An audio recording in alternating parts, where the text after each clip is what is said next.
Hello बच्चा party. यार I hope आप बहुत मज़े में होंगे, पर ये बोलना आज थोड़ा सा गलत होगा क्योंकि आई नो पास जितने भी एग्जाम पेपर्स जिस भी तरीके के पैटर्न में आए हैं, थोड़ा सा डर आई एम वेरी श्योर आप सबके अंदर है। और आरसीडी से एनी विच वेज अपने को थोड़ा डर लगता भी है क्योंकि केस स्टडी बेस्ड क्वेश्चन ज़्यादा आते हैं, राइट।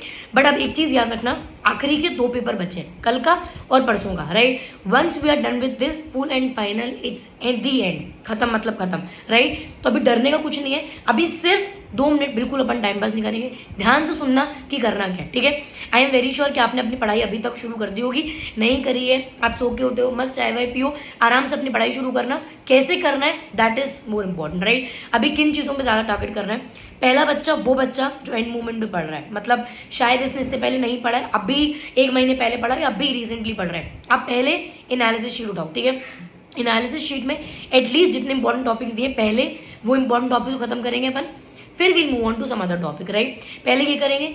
दूसरी चीज़, सबसे पहले चैप्टर नंबर 5 ही पढ़ना है, ठीक है। कोई बच्चा आके ये नहीं बोलेगा कि 9 चैप्टर्स है मैम, चैप्टर 8 छोड़ दें क्या?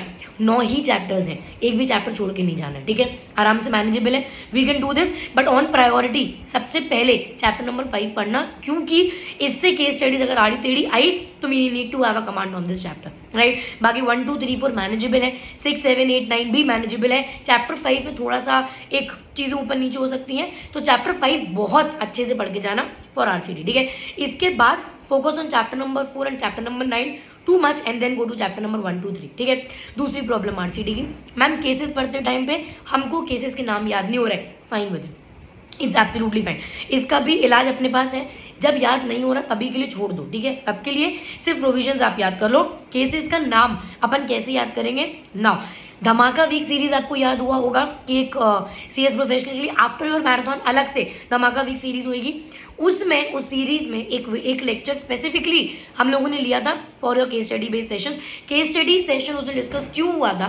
क्योंकि एग्जाम के एक दिन पहले आपको सिर्फ वो सेशन सुनना है, all of your case studies would be revise, मतलब सारे के सारे केसेस रिवाइज कर लोगे, ठीक है। तो कहाँ जाओगे आप? यूट्यूब पे जाओगे, प्लेलिस्ट में जाओगे, धमाका वीक सीरीज जून 23 आपको दिखेगा, वहाँ पे डे 4 या डे 5 का लेक्चर होगा, आरसीडी के सारे इंपॉर्टेंट केसेस वहाँ पे डिस्कस हुए। तो इफ एट ऑल अगर आपको नहीं ही केसेस हो रहे हैं तो आप वहाँ पे जाओगे, 1.5 की स्पीड पे आराम से लगाना और देख डालना। पर पहले सारे important topics, important chapters cover करने के बाद एंड में केसेस और अमेंडमेंट 1.5 की स्पीड पे लगाना है और फटाफट से रिवाइज कर लेना है। सारे इंपॉर्टेंट केसेस रिवाइज हो जाएंगे, दैट्स माई प्रॉमिस, ठीक है। अब इंपॉर्टेंट चीज़, अगर कल का पेपर में कुछ भी ऊपर नीचे हुआ तो हम क्या करेंगे, ठीक है।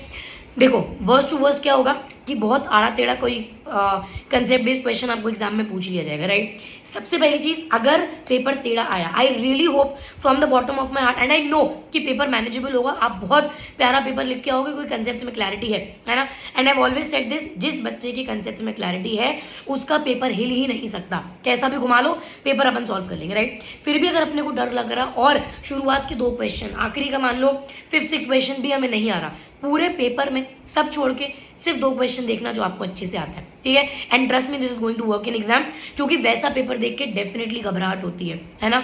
काफ़ी सारे पेपर्स ऊपर नीचे है, डीडी के paper I think was a very good paper, but somewhere उन्होंने फंडिंग के क्वेश्चंस पूछ लिए, आईसीडीआर पूछ लिया, एलओडीआर पूछ लिया। अगर आरसीडी में भी ऐसा हुआ कोई भी दिक्कत नहीं है, आएगा सब, पर थोड़ा रिलैक्स करके, ठीक है। तो अगर ऐसा पेपर आया तो पहले 2 क्वेश्चंस देख लेना जो आपको प्रॉपरली आते हैं, सब छोड़ के उन 2 क्वेश्चंस को अच्छे से लिख लेना। सारे प्रोविजन, सारे केसेस अपन ने जो भी पढ़े, सेक्शन अच्छे से अंडरलाइन करके मार्क करके आना, ठीक है। 3rd बेस्ट क्वेश्चन जो आपको आता है फिर वो लिखोगे, 4th best, 5th best and 6th best, ठीक है। That is the sequence that we have to follow. अब आते हैं हम लोग केस स्टडी बेस्ड क्वेश्चन पे। सबसे important case study based question अगर सिंपल आया, ठीक है, जिसमें से चैप्टर 4 में चीटिंग नहीं तो क्रिमिनल ब्रीच ऑफ ट्रस्ट पे आना ही है, फॉर्जरी पे भी आ सकता है, बट पैटर्न रहा है कि चीटिंग और क्रिमिनल ब्रीच ऑफ ट्रस्ट पे आता है तो वो अच्छे से कर लेना। चैप्टर 1 के एक्सेप्शंस बहुत अच्छे से करके जाना। चैप्टर नंबर 2 ऑपरेशन मिसमैनेजमेंट में कब ऑपरेशन माना जाएगा, कौन सूट फाइल कर सकता है, कौन सूट फाइल नहीं कर सकता है, क्रेडिटर्स डिपॉजिटर्स ये फाइल कर सकते हैं नहीं कर सकते हैं, लिमिट किस पे अप्लाई होगी, ये वाले केसेस देख के जाना। टाटा वर्सेस मिस्त्री की टाइमलाइन एक बार देख के जाना। चैप्टर 9 में इंपॉर्टेंट केसेस जो है, पब्लिक सेक्टर अंडरटेकिंग हो गया, सेक्शन 300 हो गया, डबल जीओ पार्टी वाला अपन लोगों ने सीआरपीसी पढ़ा था, राइट। तो ये वाले इंपॉर्टेंट पहले देख लेना, देन गो एंड। फिर भी मान लो पेपर में कोई भी आड़ा केस आ गया, मतलब आड़ा मतलब कुछ भी घुमा फिरा के केस आया, उस केस में सबसे इंपॉर्टेंट चीज़ वो क्या करेंगे, आपको एक बहुत लेंथी सा केस देंगे, ठीक है। पहली प्रॉब्लम कहाँ है कि हमने उसको पढ़ा, हमको कुछ भी नहीं समझा, right. Let's imagine and let's work on this कि हमको कुछ भी नहीं समझा, तब क्या करोगे। अगर पूरे केस में आपको कुछ भी नहीं समझा, 4-4 लाइन डिवाइड करके पढ़ना। पर मैम पेपर में हमारे पास इतना समय है क्या, नहीं है, तो इस क्वेश्चन को हम एंड के लिए रखेंगे, ठीक है। पहले जो क्वेश्चन आ रहे हैं उनको कर लेंगे, बाकी क्वेश्चन एंड के लिए रखेंगे। At any given case 50 mark का पेपर तो आपको शॉर्ट आता होगा, ठीक है। 20 मार्क का पेपर थोड़ा दिमाग लगाने वाला होगा, थोड़ा दिमाग जहाँ लगा लोगे। 20 से 25 मार्क का पेपर ऐसा होगा जो छेड़ सकते हैं, राइट। 50 मार्क का पेपर शॉर्ट आता होगा। अगर पेपर खराब आया, पहले वो 50 मार्क पर फोकस करना जो आपको शॉर्ट आता है कि ये मुझे बेस्ट आता है, तो पहले वो 50 मार्क का कर लेना, देन वो 20 मार्क जहाँ दिमाग लगाना है, देन वो 20 मार्क 25 मार्क जो भी आड़ा टेढ़ा आया अगर आया तो, ठीक है। अब अगर किसी केस स्टडी में अटके, one last thing that we have to remember for the days, divide and rule, ठीक है। जितने आरसीडी हमसे पढ़े उन सबको मालूम है कि we follow the strategy of divide and rule. तोड़ो जीतो, तोड़ो जीतो।